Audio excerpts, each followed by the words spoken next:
Vamos a seguir con el caso 6, que lo va a presentar la doctora Romina Malvares, que creo que es residente del Hospital San Roque. Buenas tardes a todos. El caso clínico que vamos a presentar se refiere a un varón de 51 años de edad que consulta por dolor abdominal y pérdida de peso. De 3 meses de evolución, el paciente presentaba dolor abdominal epigástrico con pirosis, astenia progresiva, anorexia, una pérdida de 20 kilos de peso y dolor en hemiabdomen inferior.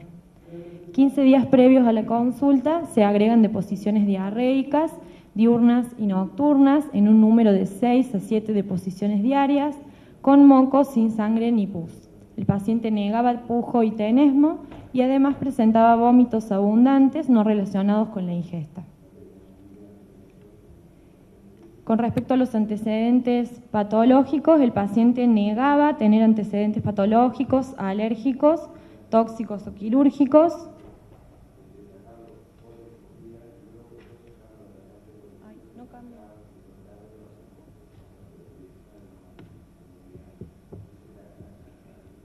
Disculpen. Ahí pasó. Ahí está. Sí, está.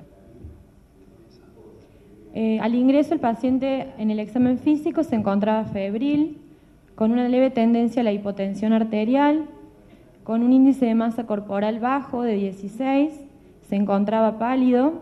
A nivel de abdomen se visualizaban lesiones compatibles con infección por virus herpes zóster, tenía una hipoventilación bilateral pulmonar, ruidos cardíacos hipofonéticos, y el abdomen era blando, depresible, doloroso a la palpación en forma difusa, no presentaba visceromegalias y los ruidos hidroaéreos estaban conservados.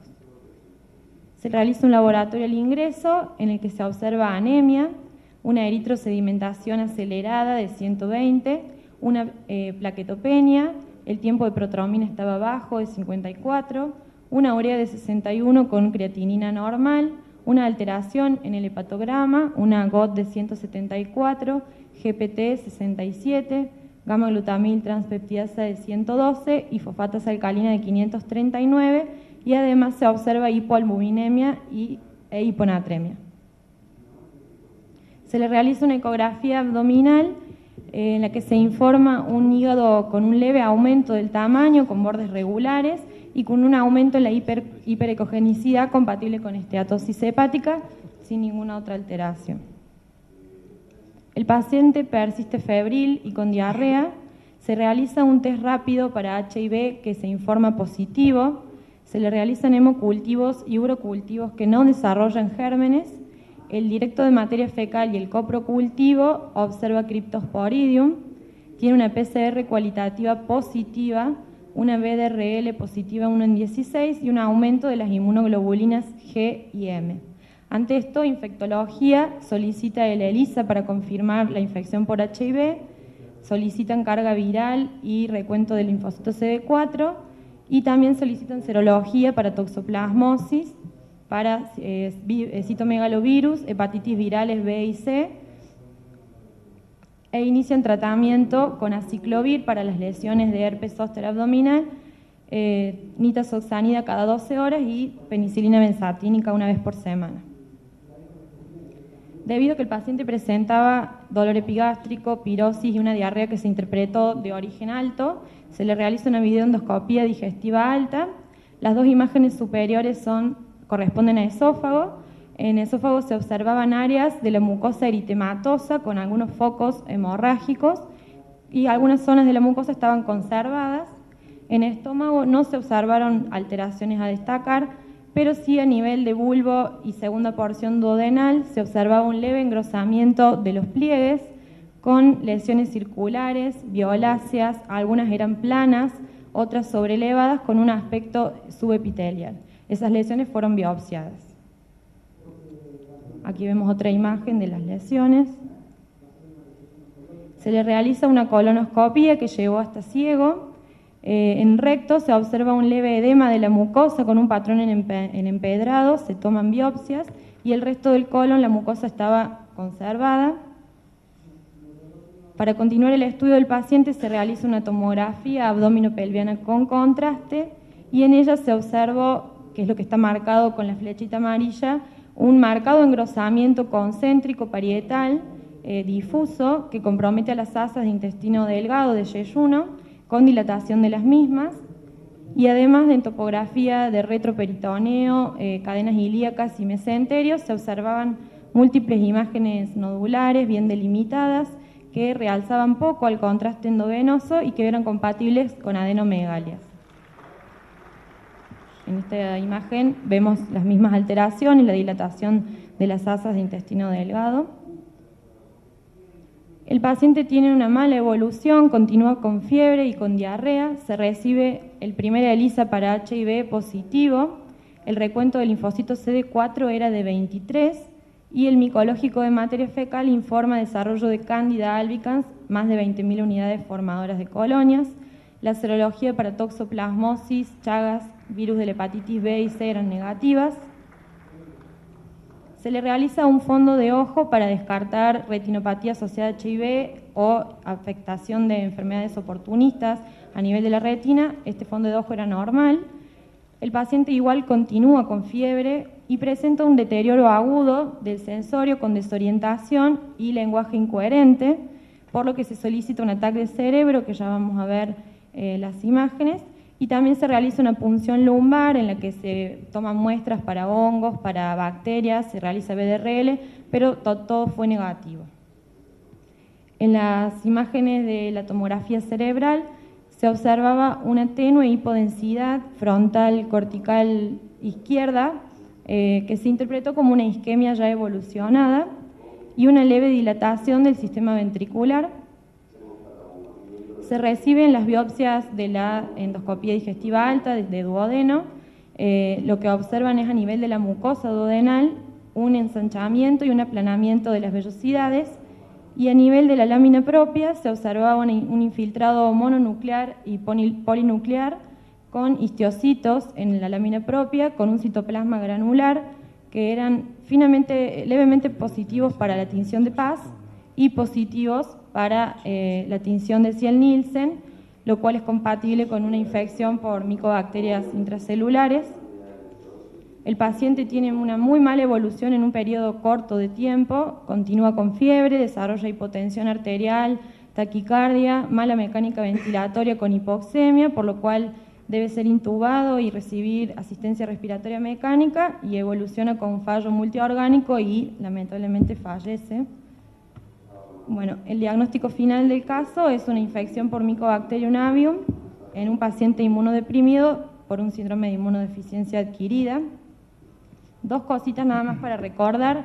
En primer lugar, el aumento en la frecuencia del VIH, cada día diagnosticamos más casos, entonces ante un paciente que viene con diarrea y una pérdida de peso importante, no olvidar que esta posibilidad está de que el paciente esté con un síndrome de inmunodeficiencia adquirida, aunque el paciente niegue conductas de riesgo para esta enfermedad.